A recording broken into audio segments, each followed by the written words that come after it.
Hello everyone, welcome to my online prep. Today we'll start with part 2 of chapter 1, Fundamentals of HRM. In today's session, we'll be learning about some new insights into the HR management in India and elsewhere. Also, we will see about some ethical issues in the human resource management. So let us start with the first topic of today's session. In the part 1 of this chapter, we saw how HRM had evolved from the ancient or the earliest days to the today's society that is at present.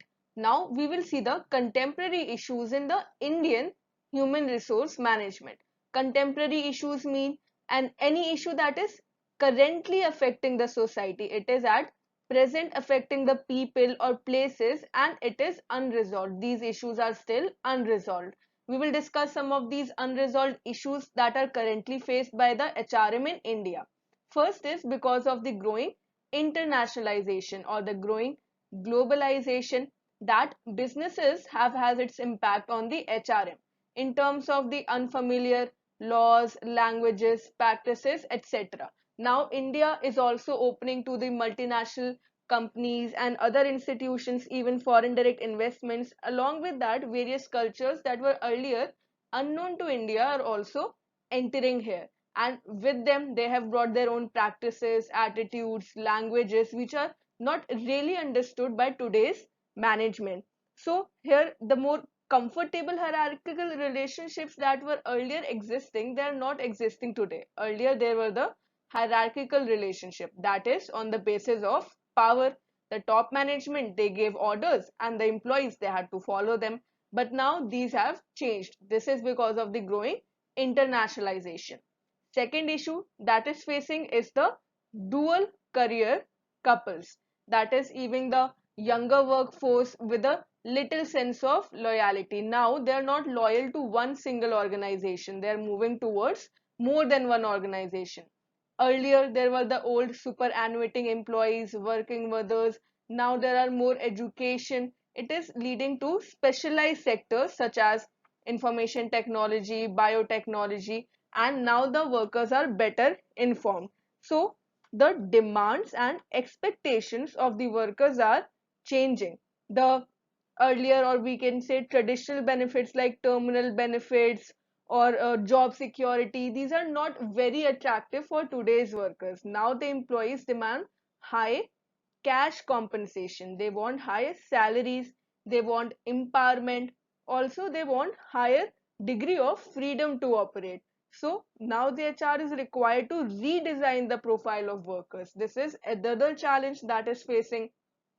Third challenge is the unions. They have understood that strikes and militancy have lost their relevance. Even the trade unions, they do not have much power. Their efforts that were earlier seen in strikes and militancy for getting accepted their demands, these are not working today.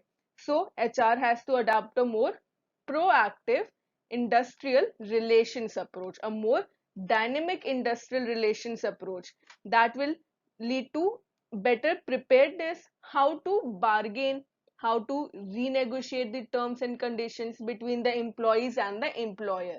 So trade unions are now of the past. The present needs more proactive approach. Apart from this, the managers, or we can say the employers, they still want certain level of power, but the HR manager have to focus on people in a justified and sustainable manner. That is, managers who were earlier using their power, authority, they were using bossism to get work done, this will not work. Along with that, giving complete freedom to the employees is also not rational. So the HR manager's role here would be to strike a balance between the authority that is to be provided to the managers and the freedom that is to be given to the employees. Now, this will create a better role that will enhance the organizational and people capabilities. After that, another important issue is the role of women. Definitely, the role of women employees in the overall organizational productivity is increasing day by day. But with that, an additional challenge is being imposed, that is of providing gender equity. Gender equity means giving the benefits that are equal to the efforts. the benefits that are provided should be equal to the efforts. The HR has to ensure that no employee is putting more efforts but are getting less benefit because of their gender. Such situations have to be managed. Only then women would be able to be empowered in the organization. We have been seeing various cases where there are the pay differences between the women and the men who are working in the same organization on the same scale, but the pay scale is different. So such issues have to be tackled by the HR manager. And finally, it has been observed that the new employees will remain loyal as long as they are comfortable with the compensation and have job satisfaction. Now loyalty is just not related with the job. Earlier what happened, people were more towards a government job in India, but now this trend has reduced. They are not completely in favor of government jobs. Along with that, they also want a high cash compensation and job satisfaction. Job satisfaction, we need a good work life balance. We want comfortable working hours. Along with that, we want recreation and leisure also. So all of these things, when they are there, only then the new employees will remain loyal to the organization. Otherwise, there's a tendency to switch their job. This is found more in today's time. In fact, gone are the days where zero turnover was a sign of effectiveness of the organization. In fact, if there is zero turnover, there is less chance of getting new employees, or we can also say new talent to the organization. For example, when computerization started in the banking sector, if there was zero turnover, then the old generation who was working in the banking sector, who were not very comfortable with computers and technology, it would lead to lower productivity. But then, because of new talent and new recruitment that was taking place and retirements that were happening, these new generation who were more comfortable with technology, they entered the banking space and they maintained that profits were still rising. So in the yesteryears, the organizations were performing the function with ease and comfort because many aspirants with the required skills were available in the job market, and out of them they were willing to join the public sector organizations in order to satisfy their security needs. Public sector organizations are the government owned. The most important benefit was the security that was provided along with the job. But then the new businesses have entered and the rules have changed.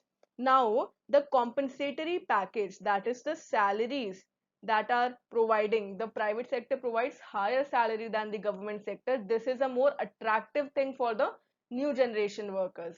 And what is happening today is that this new generation, the need is not for the best candidate but for the best job match, the right skills that are matching the position. This is more preferred by the employers as well. So the new organizational theory today advocates a reasonable level of attrition, that is a reasonable level of turnover, as the organizations, they will have a self renewal process. When there is certain level of turnover and continuous flow of new talents and ideas will be there, that will make the organizations more vibrant and successful. So the earlier workers, they should on a constant rate, they should retire and the turnover level should be there so that new talents can be acquired by the organizations. Now herein an important concept that you would have heard is about moonlighting. It refers to taking up a second job or multiple other work assignments apart from one's full-time job. This is actually very common in the IT structure where the employees, they take other jobs. During, it was seen more during the COVID-19 pandemic and work from home culture that was developed in this time. So dual employment, here concerns were raised about various issues like data breach, and then there was loss of productivity and also reduced employee engagement at the workplace, etc.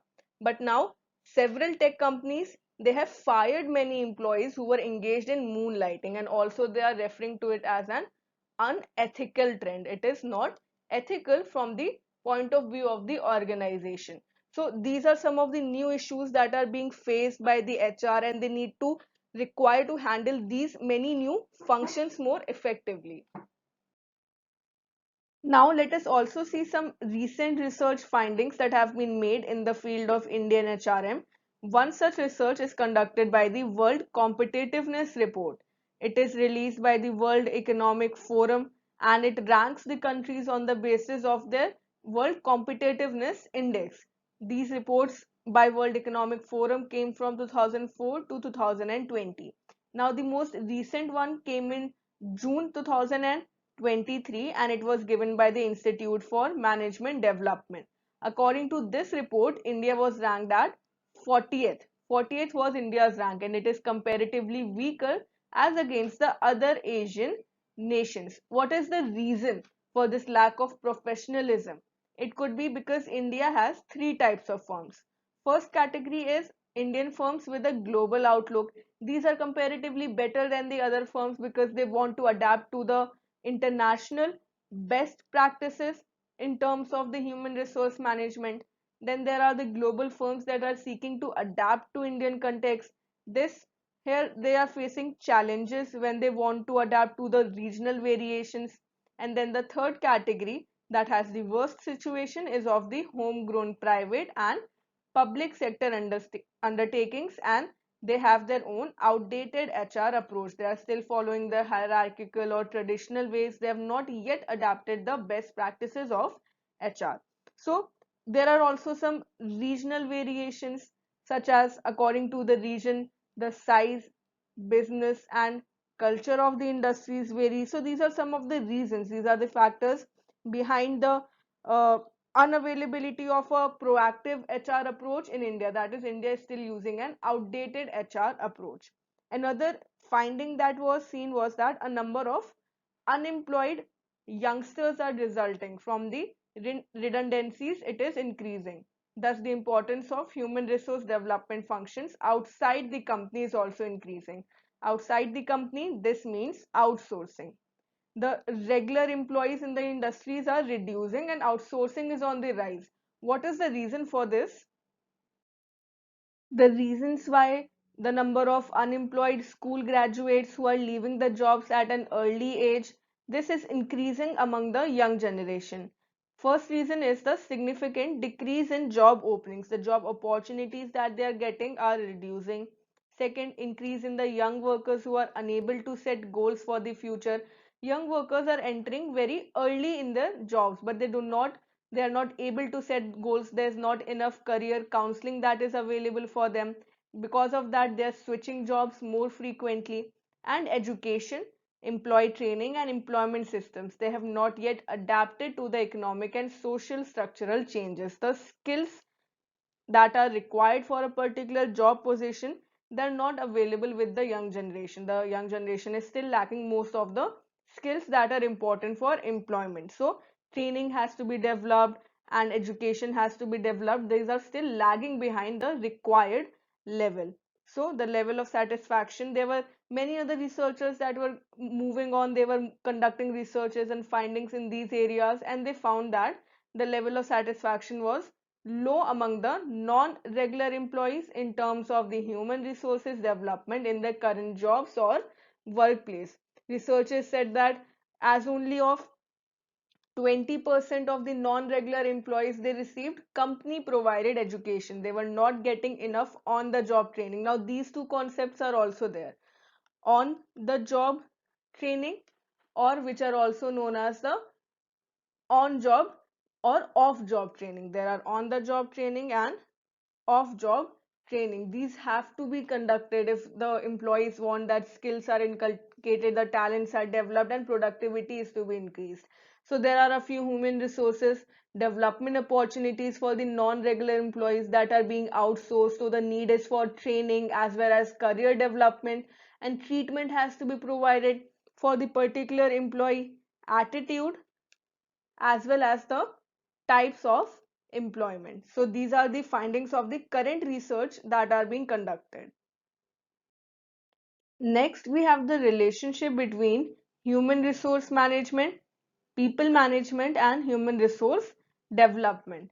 So if we see traditionally, then the management of people, it received very little attention. Like we said, it is only a recent development that the organizations have started using or stating human capital in their balance sheet as well. So earlier it was given only a little attention, less attention was given as compared to the financial or raw material.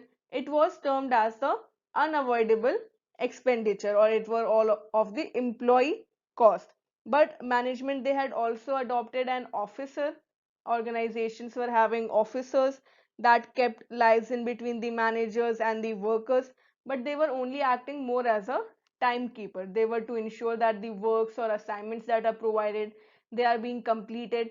But then after that, when the Factories Act came into force, the officer was designated as welfare officer or labor welfare officer, and now they were given the responsibility to oversee the maintenance of welfare activities in factories. More attention was given to the working conditions that were there. They should be cordial for better productivity. Also, labor unions, they become more active for raising demands of the employees. Then there were studies that were conducted, like the Hawthorne studies.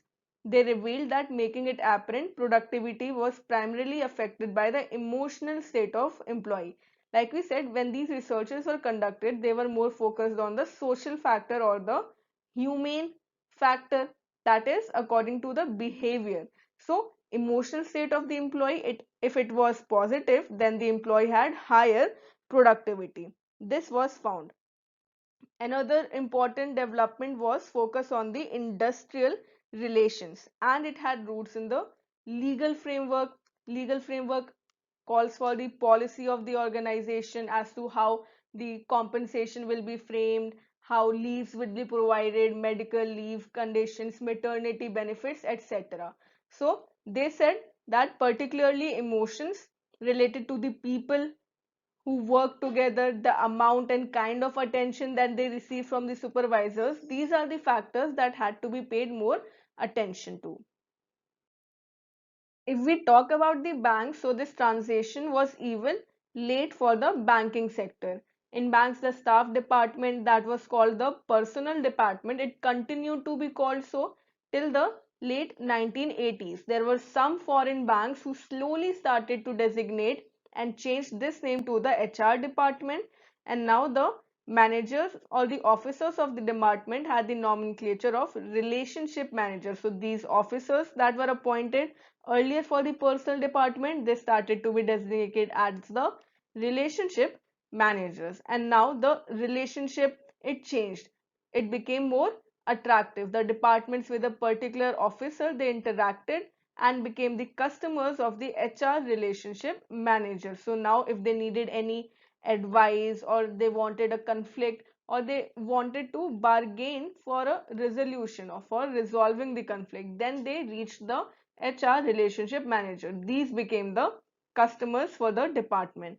And then the new generation private banks, even the foreign banks, they started to keep pace with the transformation, and later the public sector banks and even the old generation private banks have now redesignated their personal department into the HR department. So we can say that only slowly, even if slowly, but now this change has been implemented in the banking sector as well. So these studies that were conducted at various universities or various organizations, they have stated that banking has slowly transformed into a more proactive or dynamic HR management.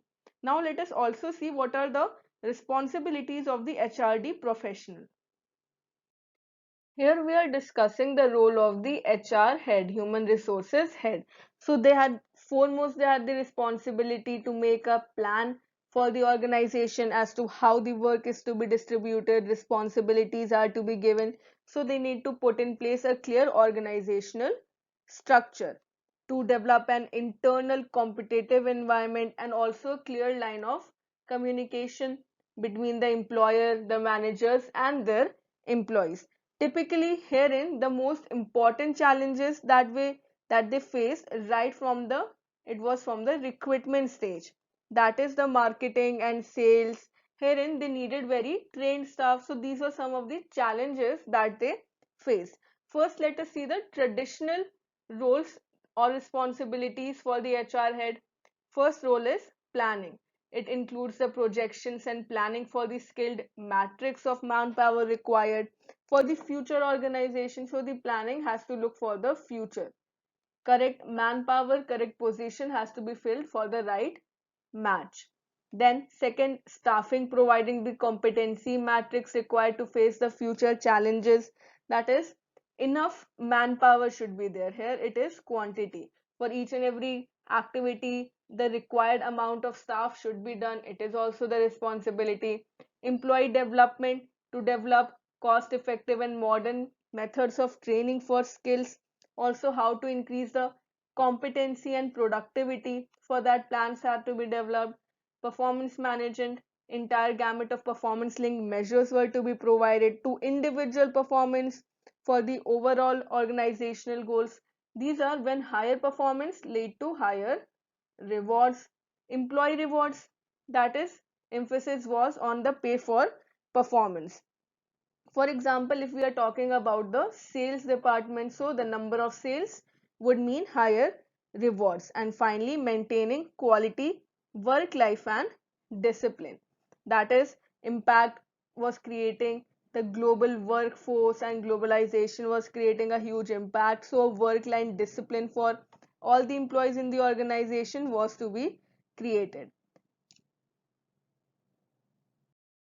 Next, we have the responsibilities of an HR executive for building an employment brand. Employment brand means creating a face for the organization. If this face or brand is positive, then the new employees, they would be attracted towards the organization. They would be willing to apply for a post there. So here the key responsibility areas of the HR head is to make the company's name pop up in the candidate's mind, and for that they have to play a number of roles. Here in the HR head, they are wishing to convey focused messages about the qualities and values of the organization, about the products and services that are provided. For this, they have to undergo many changes. It is all about being a company where people want to work, to make it a workplace that would give satisfaction to its employees. So what all steps can be done, or how can the good employment brand be made? First, we need to encourage the senior management to support the best practices in HR. That is, the senior management, if they're wishing to follow them in letter and spirit, they have the value, vision and mission clear in their mind, and they also give support to the best HR practices, then it is surely a good head start to create a great workplace. So some steps that the HR head can take. First, they should keep ahead in the talent war. They should know which, let's say, universities creating the best talent. They should conduct placements in that particular institution. Second, they should attract and induce the right kind of people. If the organization is looking for more experienced individuals, then the advertisement for the position should be created such that only the experienced individuals, they apply for the post, so that the cost, they do not get wasted in the recruitment process. They should enhance their ability to get quality resumes to choose from. How the quality or experienced individuals, they apply for the particular post, retain their existing employee pool. They should take efforts, they should make efforts so that the existing employees, they remain in the organization for a longer period of time, providing them compensation, rewards, bonus and attractive benefits. This could be a step. And finally, subsequently see a dip in the employee turnover. They should make sure that the employees are not leaving the organization very frequently. So these are some of the steps that the HR head can take. Apart from these basic steps, they also have to make sure that a complete overview have to be created and the objectives have to be set. So a first step would be getting the top management on board, and once the top management is convinced about the strategy, they can go ahead by setting these objectives for the brand creation. They can also start with slowly moving from the internal to the external promotional activities. Now, when they are taking on board the employees, here salary is not the only measure of a good workplace anymore. And the employees are looking for more things more than salary. They are looking for a good work culture, freedom of work, freedom to put their own values in the decision making process, leadership opportunity, recognition of good work in the forms of rewards, learning and career growth. on the job, flexibility of timings, challenges and responsibilities. They're also looking for a certain level of job security, good work life and social life balance. These are some of the things that a worker would look for, and if these things are provided to the employees, then it would create a better employment brand and they would be willing to apply for a position in the organization. A proof that is supporting these qualities that the individuals look for is provided by the 2022 Fortune 100 Best Companies to Work. These are released by the Fortune magazine every year. It contains the companies that are ranked by their annual revenues for the respective fiscal years, and it includes both public as well as private companies, and they use the publicly available revenue data. So according to this list, it includes organizations like Cisco, Hilton and other multinational firms, and they are ranked on the basis of the employee surveys that are contained, and the questions here are among other things leadership effectiveness, reaching one's potential and faith in one's organization. These questions are posed to the employees. So herein a positive relation was found for the organization where these qualities were provided to the employee and their employee retention. If we talk about the public sector banks in India, so the compensation packages and retirement benefits, these are uniform among the banks, these are fixed according to the government policies. So the only differentiating factor that would potentially influence the prospective employees to select a particular bank will be how the employees are treated by their superiors in terms of motivation, attitude towards the subordinates. So basically creating a great workplace to work with. So these are the factors that are related to branding. They will come into play. And the HR, if they want to create a good brand for their organization, they have to focus on all of these factors. They have to provide the employees with these factors. Next topic is the HR head in the Indian banking industry. So India is among the countries that have been identified as one of the big emerging markets as a result of liberalization. Liberalization also had its positive impact on the banking sector.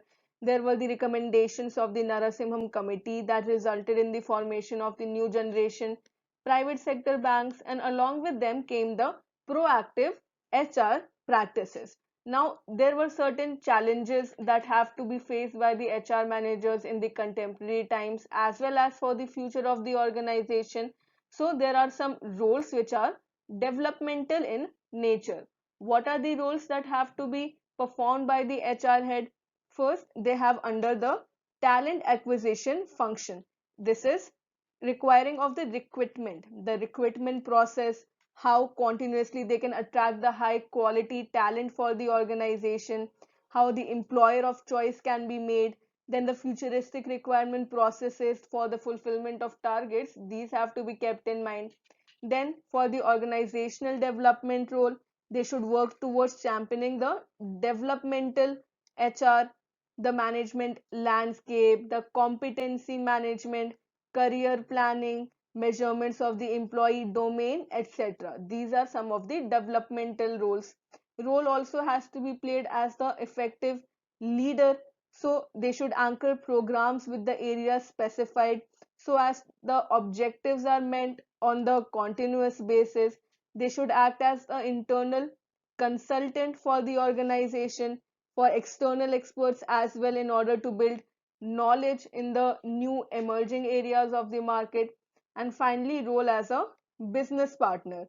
So the HR should perform the roles of strategic business partners for the organization, also act as the change agent. If there's any necessary change that has to be brought, for that effective measures should be taken, strategies should be provided and advices should be given so that these changes can be incorporated within the organization without any upheavals to the workers. With the changing dynamics of the organization, there are also certain new roles that the HR managers have to perform. They should act as the counselor, they should provide consultations to the employees about personal health, mental, physical, and their career problems. They should act as a friend and as a counselor to the employees in times of promotions or personal transfers as well as lateral movements. They should also act as the mediators, so playing the role of a peacemaker during the disputes, conflicts between the individuals. So basically, a solution has to be provided that is beneficial for all the parties involved. They should also act as problem solvers for the employees, for the human resources and long-term organizational planning. Change agent, like we said, introducing and implementing the institutional changes so that most PSUs here in the transformations take place with the increased use of technology.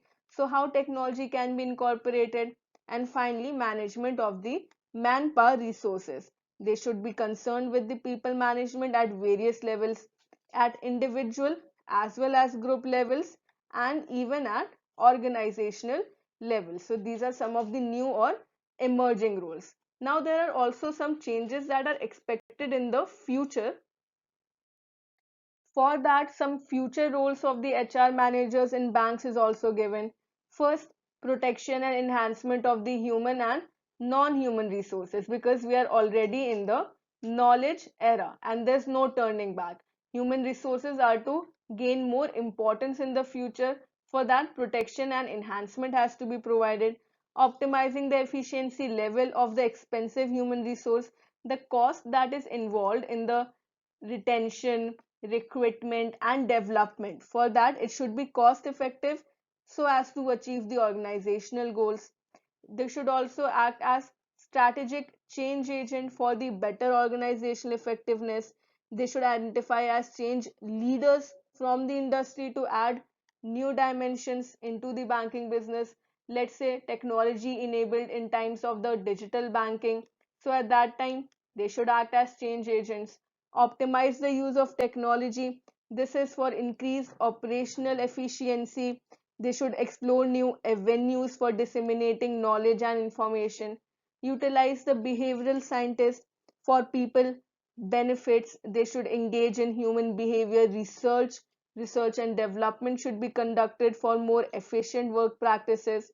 Also manage the diverse workforce and engage in non-regular and outsourced employees for more integrated work approach. Training on the job or off the job should also be provided to the outsourced employees for giving them higher satisfaction to own up to handle effective talent management processes.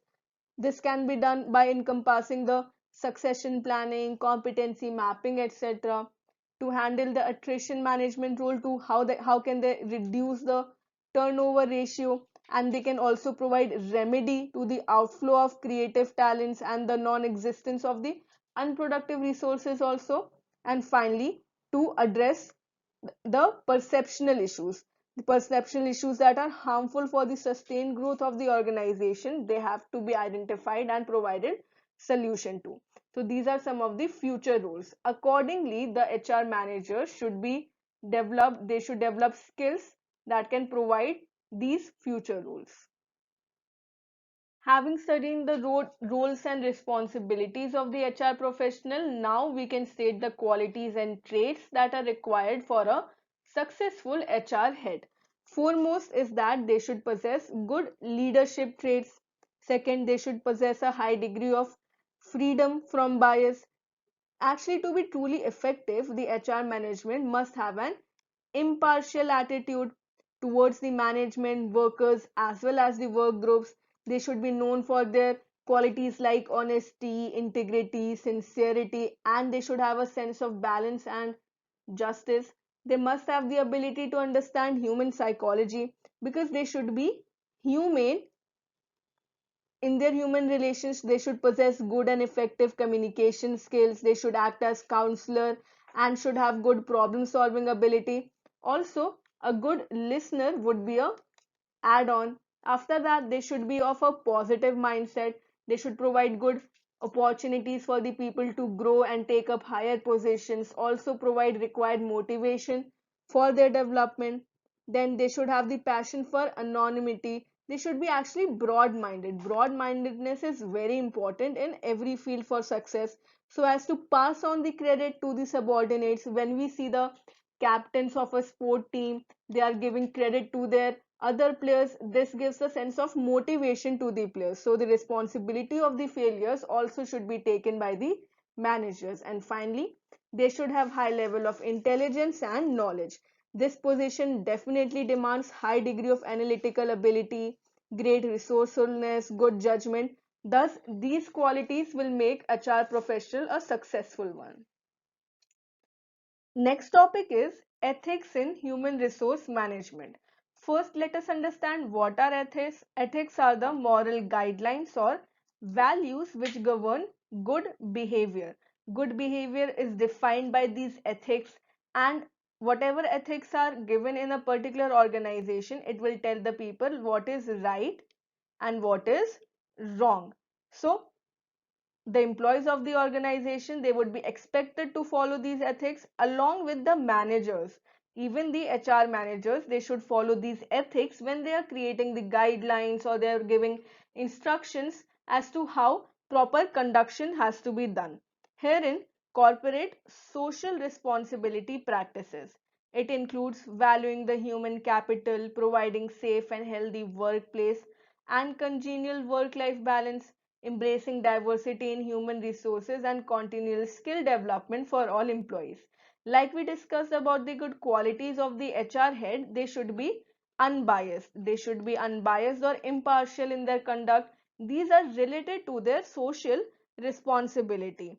Moreover, generally, HR managers will be given instructions from the top management to take stringent action for the major omissions and commissions. But here, it is the responsibility of the HR manager to be humane in their decisions, because it will impact the motivation and further course of action for the particular employee. So they should apply these ethics and moral behaviors when they are taking decisions, and it is actually when they are taking only structural or we can say materialistic decision, they are completely capitalistic in nature. This is not the right way to deal with the human employees. Thus, ethics in HRM require the HR managers and the other team members to be humane and morally correct when taking decisions. So, do you think it is necessary that the HR function should follow ethics in its functionings?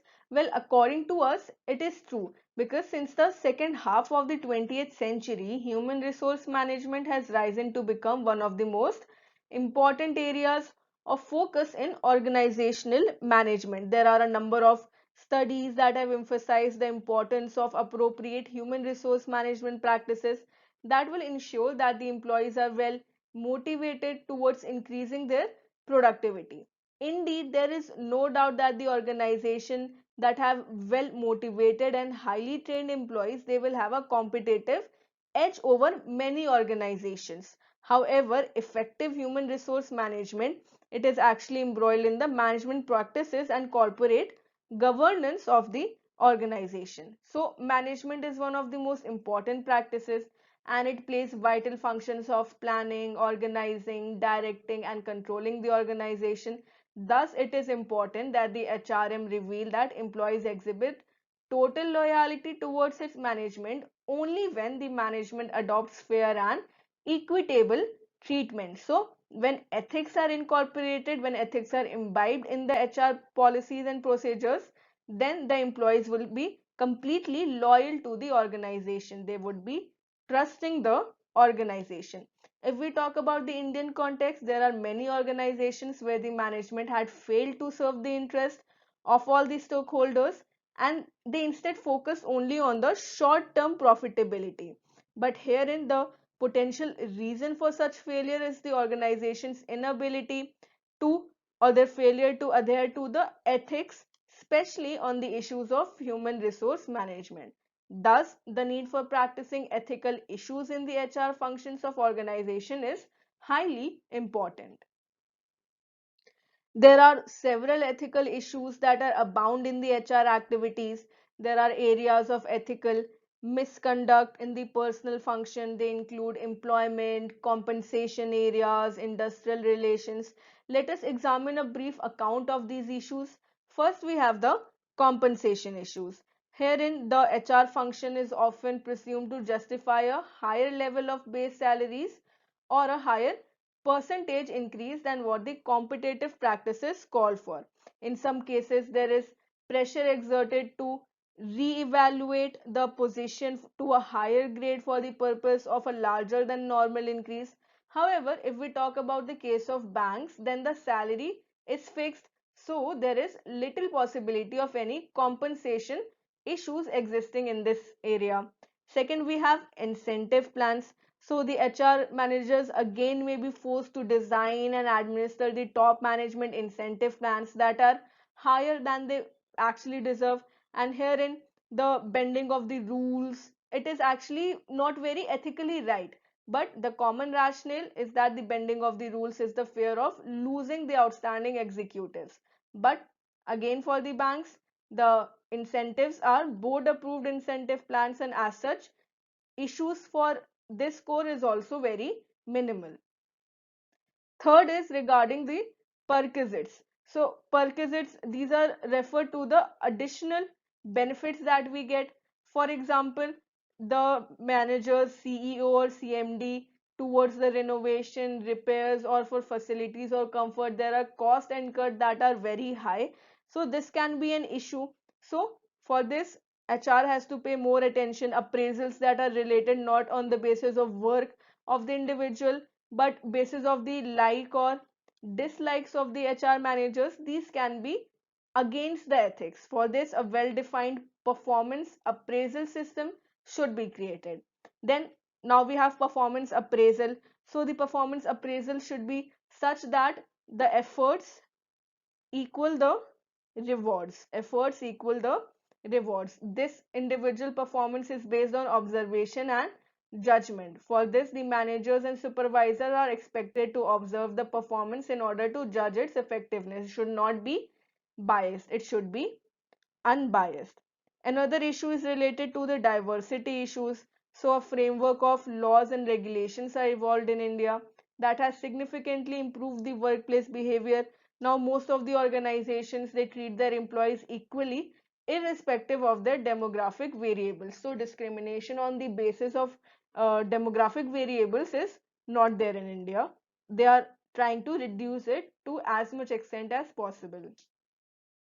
Another issue could be of recruitment and promotion. If the managers, they have some friends or the people they know that are applying for the job, and they are giving preference to that person, it would lead to biased behavior and challenges to the ethical concerns. So these kind of fabrications, if they are found, then they leads to termination of the employment. But then again, this choice becomes difficult if the applicant has a blend of skills and a set of proven track record with her or his previous employees. So it can again become an ethical issue. And finally, issue of confidentiality or privacy is there. Herein, protecting a person's personal life from the intrusive and unwarranted actions is important. That is, confidentiality of the personal information has to be maintained. The employees believes in his or her religions, then political social beliefs as well as personal lifestyles, these are private matters and they should be safeguarded. So these are some of the ethical issues in the HRM function. A good HR manager would be one who is unbiased, who are following all these ethics, they are following a moral code of conduct. Thus ethics in HRM is a very important concern in today's studies. With this, we have come to the end of this lesson. Keep learning with us. Thank you.